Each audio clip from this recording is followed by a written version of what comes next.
Hello साथियों, आप सभी का अपने चैनल पर स्वागत करते हैं। तो आज का जो टॉपिक हम देख रहे हैं भैया, टेस्ट सीरीज है CGL का। और इसमें हम क्वेश्चन को देखेंगे और उसके बारे में देखेंगे। जैसे यहाँ पर देखिए, यहाँ पर दिया half of the students has failed in English. तो ये आपको करेक्ट करना है कि कौन सा पार्ट में एरर है।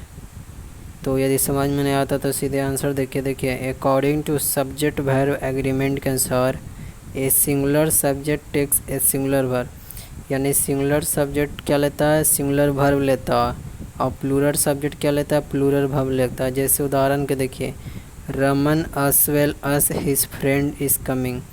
Raman as well as his friend is coming। तो रमन क्या हुआ, सिंगुलर हुआ, और as well as his friend, as well as के पहले रमन सिंगुलर इसलिए इज लगा। Like physics is an interesting subject. तो फिजिक्स क्या है साथियों, फिजिक्स एक्स मेरा सब्जेक्ट है, इसीलिए इज सिंगुलर लगा, सिंगुलर सब्जेक्ट के साथ सिंगुलर वर्ब लगा। आगे है यूज ऑफ फेरज हाफ ऑफ।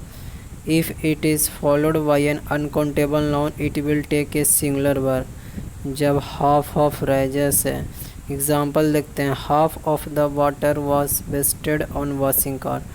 तो हाफ ऑफ द वाटर का आधा पार्ट वॉज वेस्टेड। तो यहाँ पर साथियों यदि अनकाउंटेबल है तो क्या लगा, सिंगुलर वर्ब लगा। वॉस इसलिए कि लगाएं, पास्ट में भी सिंगुलर फॉर्म में लगा। अगला, if it is followed by plural countable noun it will take a plural verb. जब प्लूरल काउंटेबल नाउन से फॉलोड करेगा तो प्लूरल वर्ब लेगा। जैसे हाफ ऑफ द पार्टिसिपेंट्स, तो पार्टिसिपेंट्स यहाँ क्या हुआ, प्लूरल हुआ, तो इसीलिए बेयर लगा। तो in the given sentence students is a plural countable noun, तो इसलिए हम हैज़ को रिप्लेस करेंगे हैव में। यहाँ पर क्या होगा, इसका सही आंसर हैज़ को हैव में चेंज करेंगे। स्टूडेंट्स क्या प्लूरल काउंटेबल नाउन है, इसीलिए हैज़ को हम हैव में चेंज करेंगे। तो साथियों और इसके बारे में देख लेते हैं। सब्जेक्ट वर्ब एग्रीमेंट के अनुसार एक सिंगुलर सब्जेक्ट एक सिंगुलर वर्ब लेता और एक प्लूरल सब्जेक्ट एक प्लूरल वर्ब लेता। एग्जाम्पल उसी को इंग्लिश को हिंदी में बताया गया यहाँ पर, तो ये देख लीजिएगा। तो यहाँ पर हैज़ को हैव हो जाएगा। ये तो इस प्रश्न को हम आंसर पता कर लिए, जैसे कि हैज़ को हैव के फॉर्म में चेंज करेंगे। ये आप सीख गए होंगे। आगे देखते हैं।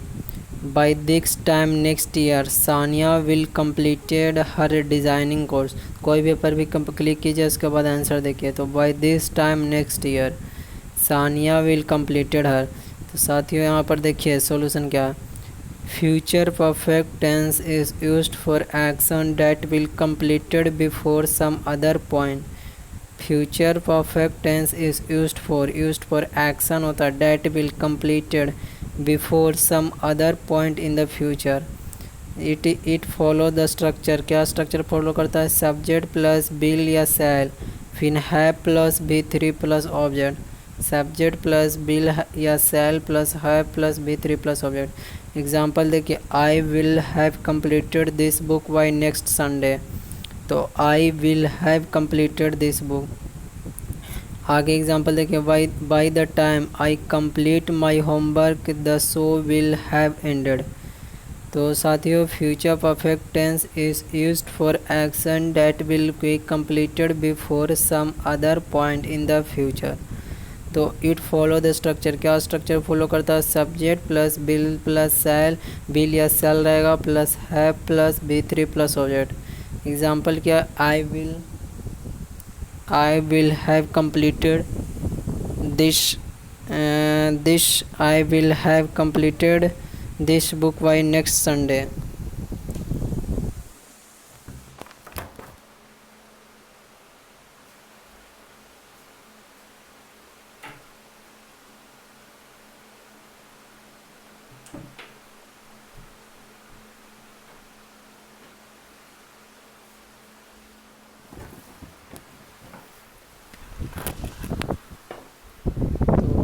आई विल हैव कम्प्लीटेड, तो यहाँ पर साथियों I will have completed this book by next Sunday. अगला एग्जाम्पल है by the time I complete my homework the show will have ended. The use of simple future tense is incorrect here. तो so will complete should be replaced with will have completed. तो इसका correct form क्या होगा, by this time next year Samia will have completed. By this time next year Samia will have completed हो जाएगा। यहाँ पर इस पार्ट में एरर है, विल हैव हो जाएगा। सिंपल फ्यूचर टेंस इनकरेक्ट है, इसको क्या करेंगे, फ्यूचर परफेक्ट टेंस में इस्तेमाल करेंगे।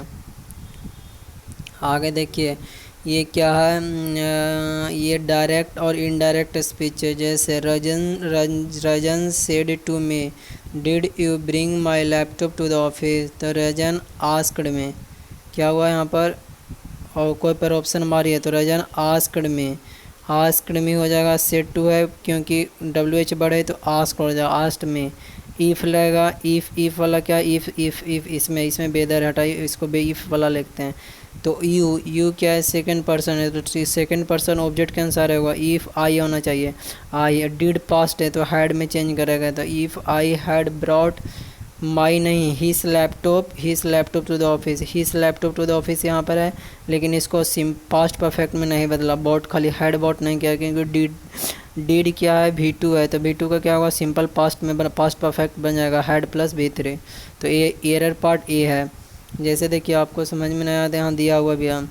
The correct answer is Ranjan asked me if I had bought his laptop to the office. साथियों, while changing the narration of an interrogative sentence we need to follow the given step. Question mark is change to full stop. Question mark को क्या करेंगे, full stop में change करेंगे। Said to will be change into asked हो जाएगा। और past indefinite tense को change करेंगे क्या, पास्ट परफेक्ट टेंस में। तो साथियों पास्ट इंडेफिनिट टेंस को कहाँ चेंज करेंगे, पास्ट परफेक्ट टेंस में। और second person you is change to I and first person you को सेकंड पर्सन आई में चेंज करेंगे, फर्स्ट पर्सन माई को हिस में चेंज करेंगे। That is according to object and subject of the reporting verb respectively. तो final sentence क्या होगा, Rajan asked me if I had bought his laptop to the office. तो option A ही में ये आंसर है। एडिशनल इन्फॉर्मेशन देखिए साथियों, conjunction is not used in the sentence of WH family word.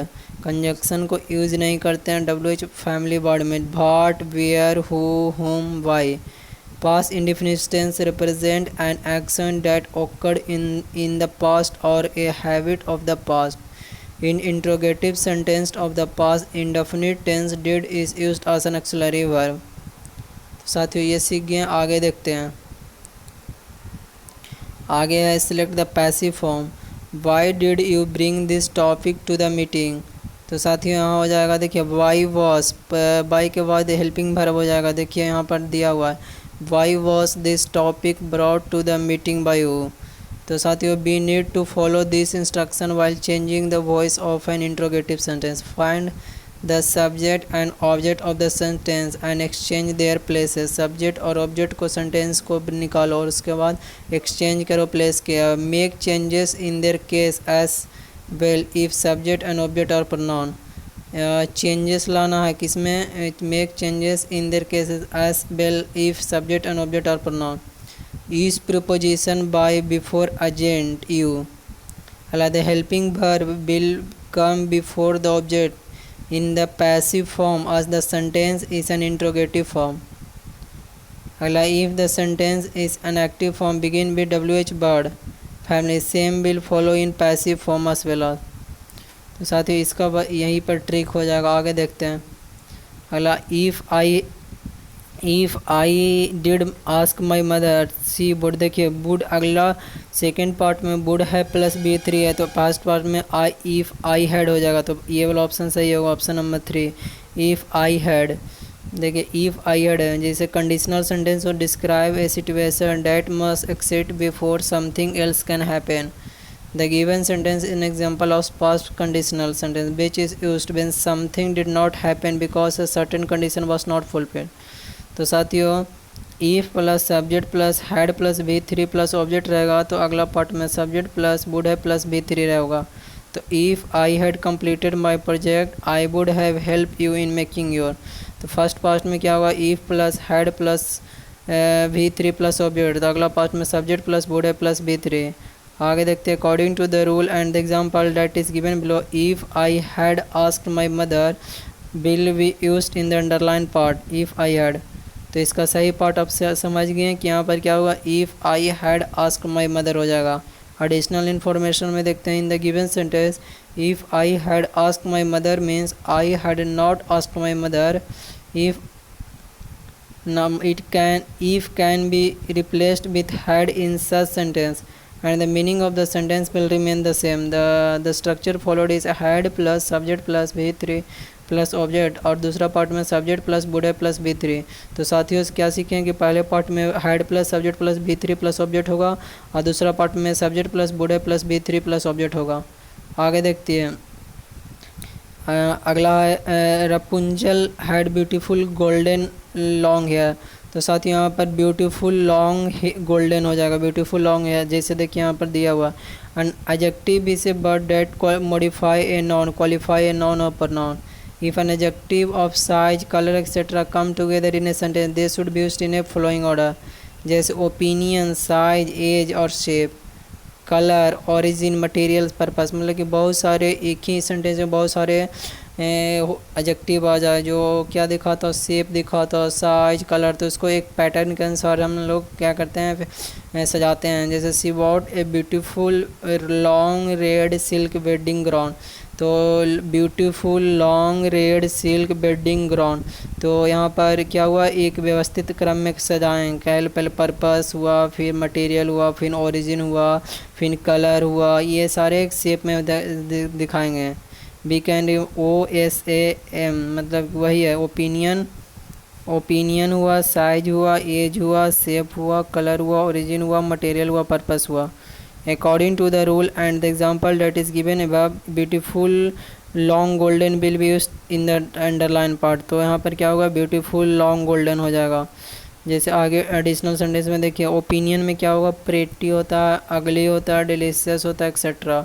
Size में क्या होगा, big, tiny, huge, etcetera. Age में क्या है, ओल्ड हुआ, यंग हुआ, एंटीक हुआ। शेप में क्या हुआ, राउंड हुआ, स्क्वायर हुआ, फ्लैट हुआ, लॉन्ग हुआ। कलर में green, blue, purple, etcetera. Origin में अमेरिकन, इंडियन, तुर्किश। मटेरियल में वुडन, प्लास्टिक, कॉटन। पर्पस में बेडिंग और स्लीपिंग। तो साथियों यहाँ पर ये सीखें।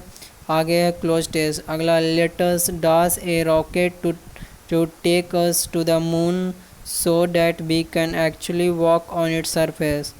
Our rocket must be shot off at an high speed 6.93 miles a second at least. For it starts at any lesser speed, it will dash fall back to the earth like the shot from an ordinary gun. If it starts with a speed of exactly 6.93 miles a second, it just get clear of the earth's gravitational pull. But after it has got clear, it will have no dash speed left to carry us on our onward journey.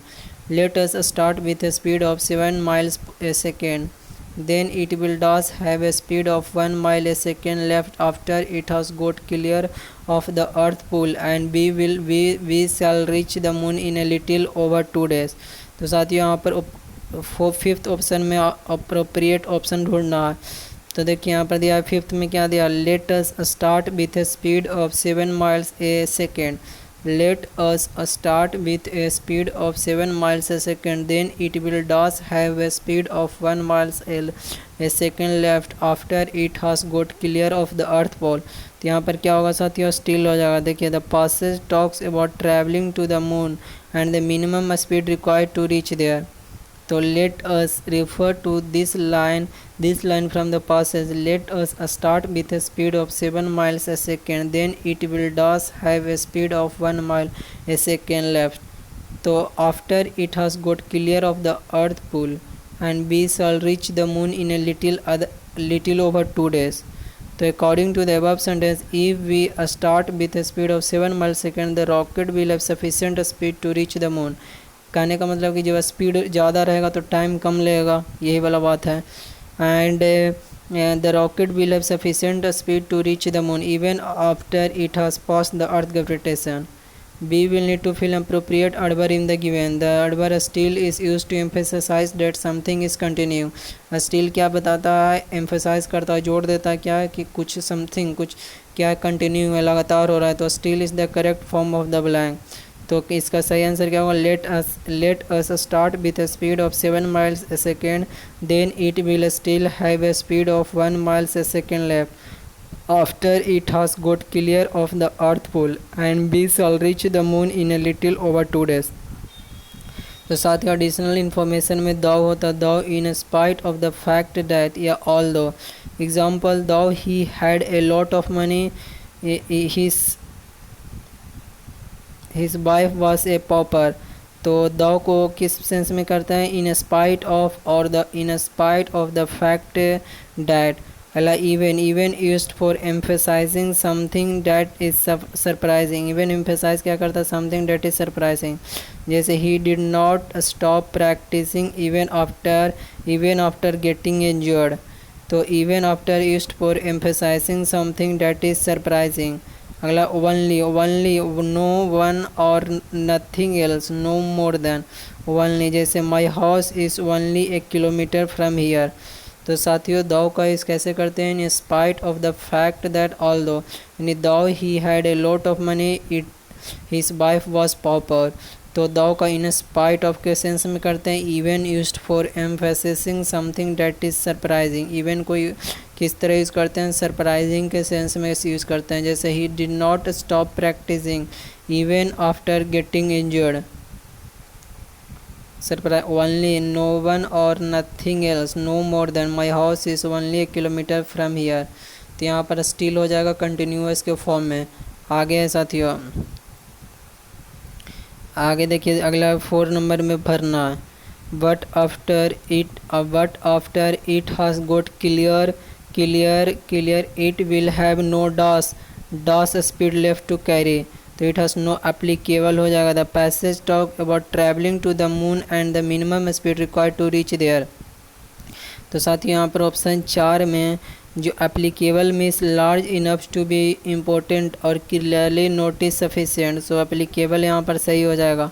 Relevant मतलब होता है connected with what is happening और being talked about important. जैसे you have not mentioned any relevant point in your project. तो relevant मतलब क्या होता है, connected with what is happening और बीइंग टॉक्ड अबाउट.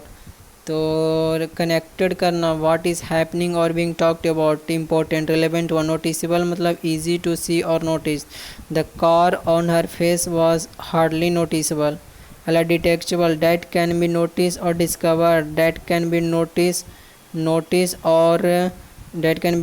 और डिस्कवर्ड. मतलब डिटेक्टेबल मतलब क्या होता है, द फ्रॉडलियन इज इजली डिटेक्ट. मतलब डैट कैन बी नोटिस और डिस्कवर या डैट कैन बी नोटिस और डिस्कवर. तो ये हुआ डिटेक्टेबल. और नोटिसेबल मतलब ईजी टू सी और नोटिस. तो रेलेवेंट मतलब connected with what is happening. तो इसका ऑप्शन नंबर से क्या होगा, एप्लीकेबल हो जाएगा. आगे साथियों, आगे क्या है, 3 में भरना. If it start with a speed of exactly 6.93 mile a second, it does just get clear of the earth gravitation pull. तो इट विल हो जाएगा. फ्यूचर का बात कर रहा है. वुड क्या होता है, पास्ट टेंस ऑफ विल होता है. जैसे Anuj said that she would bring the drinks. Should denote necessity और ओब्लिगेशन. शुड क्या दिखाता है, ज़रूरत और ओब्लिगेशन को. माइट क्या दिखाता है, सो समथिंग पॉसिबिलिटी. तो यहाँ modal will is used as a helping verb in the future tense. तो सिर्फ बिल को करेक्ट फॉर्म हो जाएगा. जैसे देखिए, the above sentence in example of present conditional. if clause is in simple present tense, then the main clause will be in simple future. जैसे if clause क्या है, सिंपल प्रेजेंट में है, तो मेन क्लॉज क्या होगा, सिंपल फ्यूचर में होगा. जैसे देखिए, if clause सिंपल प्रेजेंट में है, if it start with a speed of exactly 6.93 miles a second, it will. तो फर्स्ट क्लॉज क्या है, सिंपल प्रेजेंट में है. if के बाद क्या है, सिंपल प्रेजेंट है, तो अगला पार्ट में क्या होगा, सिंपल फ्यूचर होगा. आगे देखिए, अगला में ब्लैंक 2 में भरना है। Second at least for it start at any lesser speed it will thus fall back to the earth. It will merely हो जाएगा, क्यों यहाँ पर मेयरली इसलिए हो जाएगा, देखिए from the above sentence it can be inferred that rocket should be projected at high speed और it will just fall back to the earth. तो we we need to fill adverb in the given blank. तो in option merely means just only, तो merely यहाँ पर correct हो जाएगा। Mayor मतलब क्या होता है, nothing more than and nothing else. It absolute मतलब कंप्लीट या टोटल, बट मतलब use for introducing an idea which contrast with or is different from what just been said। तो बट कब किया करते हैं, जब used for introducing an idea को इंट्रोड्यूस करने के लिए, just which contrast with contrast करता विरोधाभास करता विथ और इज़ डिफरेंट फ्रॉम व्हाट और जस्ट बीन सेड। जो क्या करता है, कॉन्ट्रास्ट करता है विथ और इज़ डिफरेंट जो डिफरेंट करता from what has just been said, जो आपने कहा उसके लिए। जैसे he is rich but miserly, जो बोला उसको क्या करता, कॉन्ट्रास्ट करने का काम करता, विरोधाभास करने का काम करता है। अगला the plane was absolute failure complete total के सेंस में। मियर मतलब नॉट मोर और नथिंग लेस, तो यहाँ पर मियरली हो जाएगा। आगे फर्स्ट में है लेटेस्ट चार्टर है रॉकेट, यहाँ पर देखिए चार्टर हो जाएगा option charter means to rent a sea plane etcetera for a particular purpose. यहाँ पर देखिए from the above sentence it can be inferred that the speaker suggest hiring a rocket to the travel to the moon. तो charter हो जाएगा charter, क्योंकि move मतलब होता है go in a specified direction और manner, go in a specified direction और manner. Change position, जैसे they will move in next week, तो चेंज पोजीशन मूव होता है। टेक क्या होता है, टू कैरी और move somebody something. Let us take him to a restaurant, to carry और मूव समबडी टेक होता है। एक्वायर मतलब बाई और ऑब्टेन। एन एसेट और ऑब्जेक्ट फॉर वन सेल, जैसे I manage to acquire all the book I needed. तो साथ ही यहाँ पर मूव नहीं होगा, टेक नहीं होगा, एक्वायर नहीं होगा, चैटर हो जाएगा। अगला प्लीजेंट मतलब क्या होता है, प्लीजेंट का सिनोनिम बोलना है, तो इसका यहाँ पर क्या हो जाएगा, रिफ्रेशिंग हो जाएगा। जैसे देखिए प्लीजेंट का जो मीनिंग होता है क्या होता है, इंजॉयबल होता है, इंजॉयबल अट्रैक्टिव होता है, फ्रेंडली होता है और इजी टू लाइक होता है। तो इसका रिफ्रेशिंग मतलब making you feel less hot और टायर्ड, जो आपको रिफ़्रेश होना मतलब रिफ़्रेश तरोताज़ा महसूस करना, मतलब कि आप थकान महसूस नहीं होता, उसको बोलते हैं रिफ़्रेशिंग।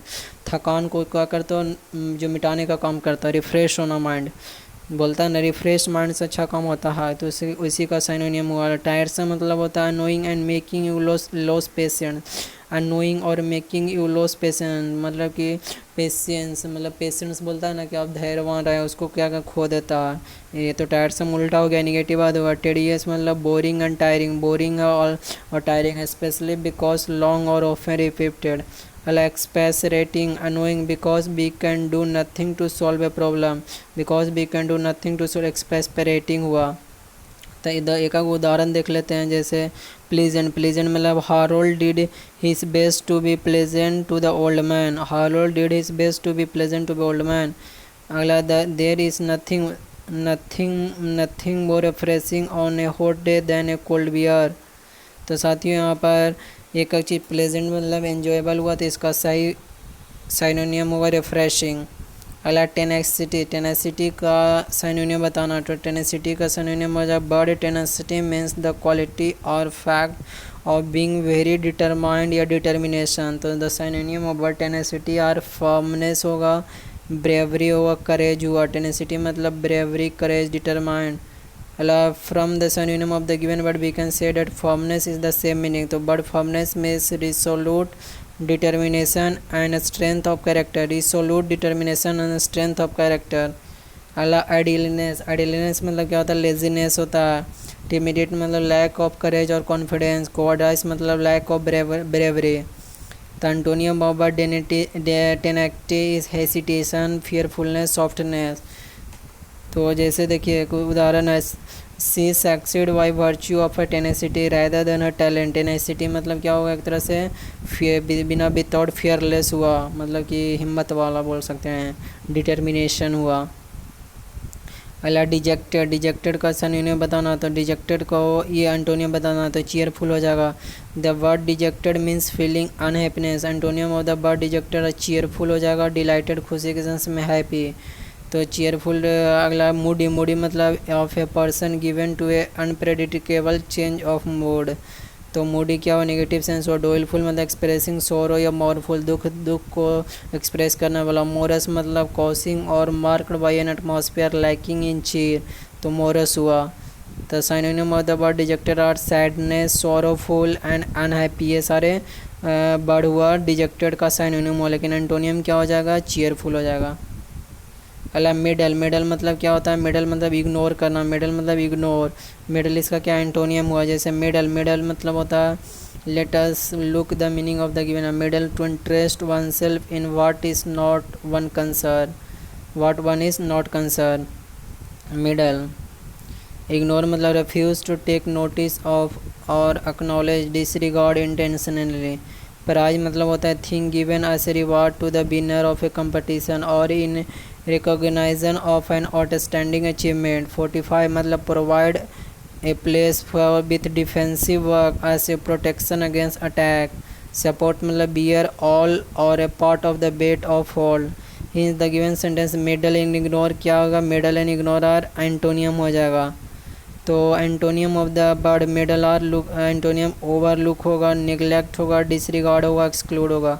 ओवरलुक होगा, निगलेक्ट होगा, डिसरिगार्ड होगा, एक्सक्लूड होगा, किसका, मिडल का एंटोनियम हुआ।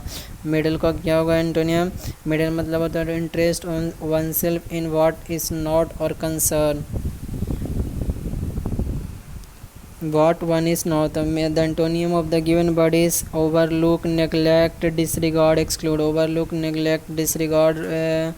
और 45 मतलब होता है provide a place with defensive work as a protection against attack, मतलब अटैक होने नहीं हो इसके लिए क्या करना, प्रोवाइड करना, प्रिवेंसी मतलब उसको सुरक्षित प्रोवाइड करना।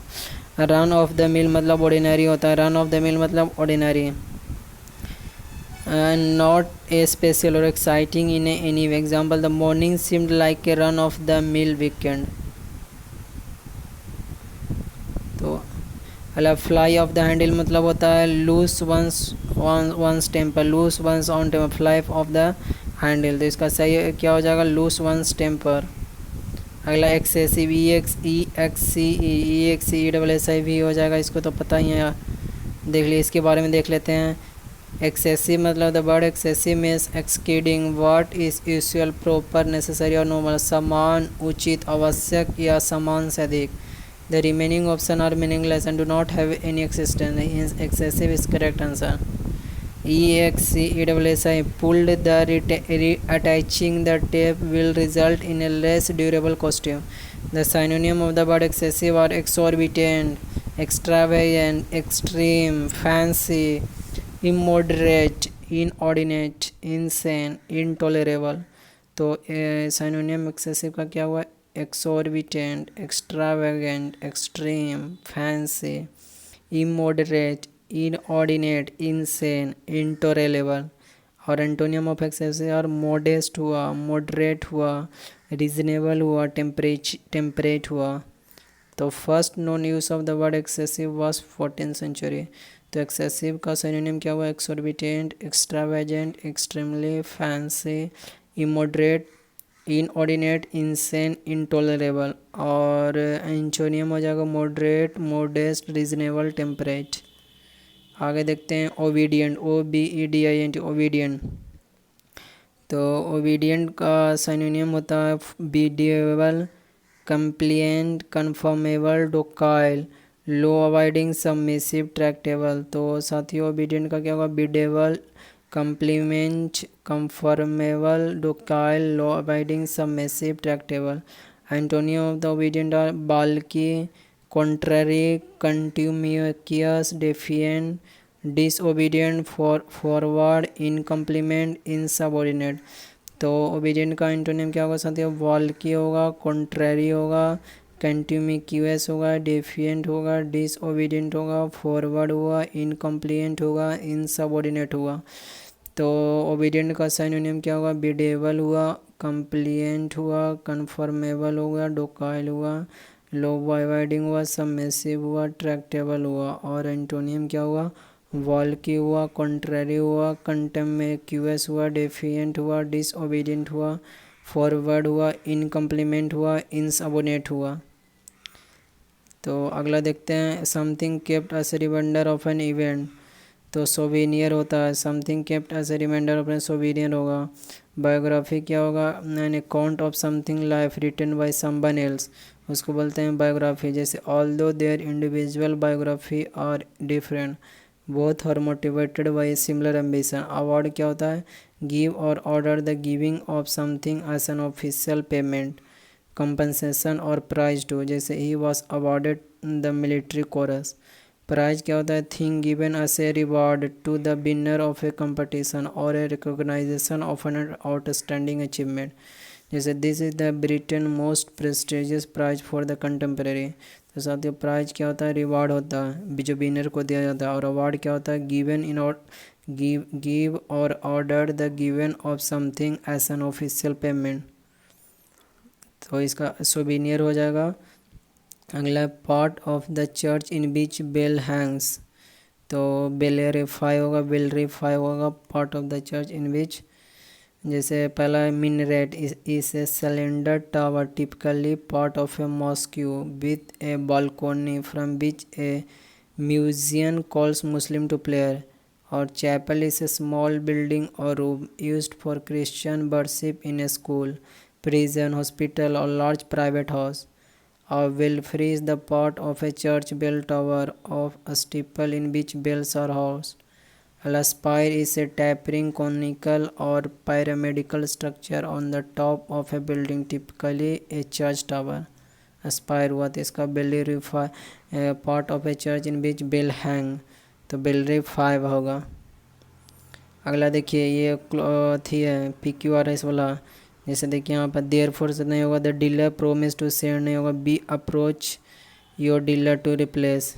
बी अप्रोच आर से शुरू हो रहा है तो आर से यहाँ पर B approach your dealer to replace the product, B approach your dealer to replace the product. उसके बाद देखिए द डीलर, जब हम डीलर से अप्रोच किए हैं प्रोडक्ट को रिप्लेस करने के लिए तो क्या किया, डीलर प्रोमिस किया। जब हम तो यहाँ पर आर के बाद क्यू रिलेशन बनाएगा।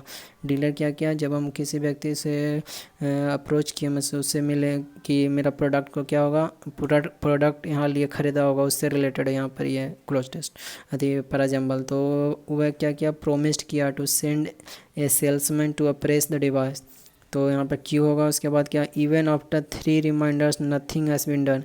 इवन आफ्टर 3 रिमाइंडर्स मतलब 3 को याद दिलाने के बाद भी वे कुछ भी नथिंग हैज़ डन, कुछ भी नहीं किया, इसलिए therefore we are forced to approach you, ये बात बता रहा है। तो इसका आंसर होगा RQSP।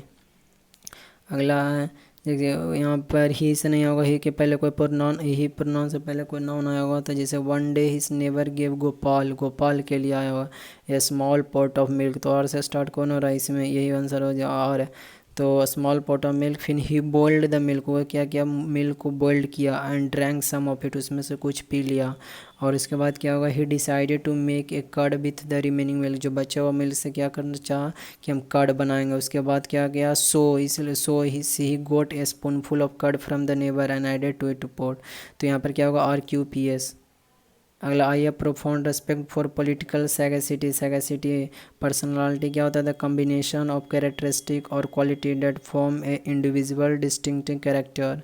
अगला, ambition a strong decide to do और अचीव समथिंग। अगला, टेम्परामेंट ए पर्सनस और animal nature specially as it permanently affect their behaviour.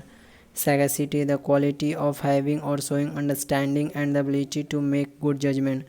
तो साथियों यहाँ पर political sagacity means the ability to make good judgement decision in political matter, तो यहाँ क्या होगा, सैगसिटी हो जाएगा। अगला साथियों, in spite of your best effort we failed to elicit an in fact, तो एलिक्ट क्या होता है, इवोक और draw out a reaction answer और फैक्ट फ्रॉम समवन।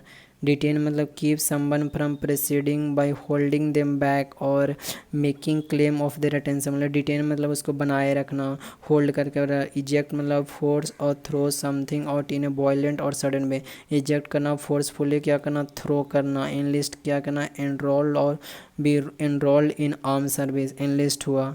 तो साथ ये here we are referring to the drawing of fact elicit is the correct answer. तो यहाँ पर क्या हो जाएगा, एलिक्ट होगा। In spite of our best effort we failed to elicit. Elicit क्या होगा, एलिक्ट क्या होता है, इवोक और draw out a reaction answer और फैक्ट फ्रॉम समवन। डिटेन मतलब उसको बनाए रखना, मेंटेन करना, अपने जैसे परफॉर्मेंस को डिटेन करिए, मतलब कि अपने बनाए रखिए। इजेक्ट मतलब क्या होता है, फोर्स और throw out in a violent और सडन में, मतलब कि बलपूर्वक क्या करना, फोर्स करना, फोर्सली फेंकना। एनलिस्ट मतलब एनरोल इन और enrolment in a arm service. तो इसका क्या होगा, एलिक्ट हो जाएगा कि in spite of our best effort we failed to elicit any new facts from it. तो यहाँ पर 10 we are referring the drawing of the fact elicit is the correct answer. Evoke और draw out a reaction of, मतलब कोई व्यक्ति से क्या करना, इवोक करना, उगलवाना, निकालवाना, ड्रॉ आउट करना। तो ये था टेक्स्ट बुक का वीडियो। अच्छा लगा तो चैनल को सब्सक्राइब।